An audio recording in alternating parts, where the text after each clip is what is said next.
Hey guys, I just got into the office and yesterday I lit up a kit that I reckon you guys are really gonna like. I'm gonna take you through exactly how I lit it, the DIY components that I used, and then you'll know exactly how you can light it up yourself. The Tyrant Lizard King, baby. To light up the king of all lizards, we're going to be using a range of DIY items. First of which, there's 2 spotlight packs. Then we're also going to be using 1 flux belt at the length of 60 centimeters. As you can see, there's lots of Lego pieces and LMB lighting components. So we're going to grab the Astro large warm white 30 centimeter. And what we're going to be doing is threading that light through a 1x1 round plate, just through the open stud you can see here. We're starting with the plug end, pull it all the way to the end. Before we fix that into place, bend the end of the cable on a 90 degree, just to make it so the LED is facing upright inside that Lego piece. We're gonna grab our Astro cap, which is a custom designed piece that just clips straight on top of that stud, making it look super clean. We're gonna grab one of these modified 1x1 round plates with the bar handle on the side. We're gonna be attaching our stud straight onto that. We're just gonna do a little bit of threading of the cable here, just pulling it out straight, reversing it around and slotting it straight through that bar handle. This is gonna help us keep the spotlight super clean. Then we're gonna be grabbing our skeleton arm. This little guy is gonna be perfect to allow us to pivot and control that spotlight so we can point it in different directions. We're gonna be grabbing another one of those little thingamawatsit pieces, clipping it onto our skeleton arm. I'm gonna be threading it around this bar handle, and that's just gonna keep the cable nice and neat instead of it just hanging out the side of the spotlight. So all we need to do now is just recreate that 8 times. So first up, we're gonna be removing the sign, this little guy right here.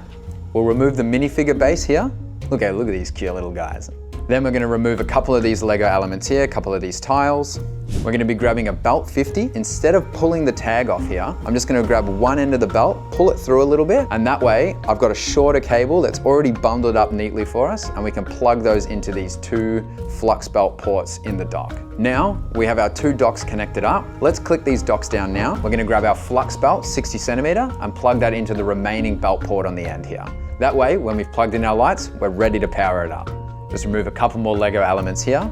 Now let's bring back those spotlights. And I've got a few positions that I'm gonna mount them in. You can copy me if you wanna mount them in the same spot, but feel free to mount them wherever you want. As long as that 30 centimeter can reach from that spotlight position to where you've mounted those docks, you're gonna power those lights.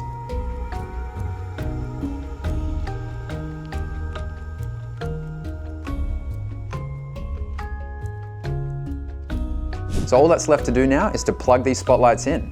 So I'm just gonna route these roughly from the sides into the center where we have our docks and plug those into any of those Astro ports. Doesn't matter which one, you can plug them into any, whatever reaches. I'm gonna grab these cables and just kind of neatly press them together into a little bundle, because then once we put our sign back, it's gonna hold those cables into place. I could leave it here, but what I'm gonna do is I'm gonna do a little bit of cable management, removing a couple of these Lego elements here. I'm able to run that belt just directly behind and press that Lego piece back on top. And now it's looking super neat. I'm gonna do that again on the other side, and then finished product. It's looking awesome. Let's check it out. I designed this lighting pack to look just like an exhibit at a museum. So these spotlights at the bottom are casting that warm white glow onto the Tyrant Lizard King, making him look super epic, and also highlighting those minifigures at the same time, as well as the plaque.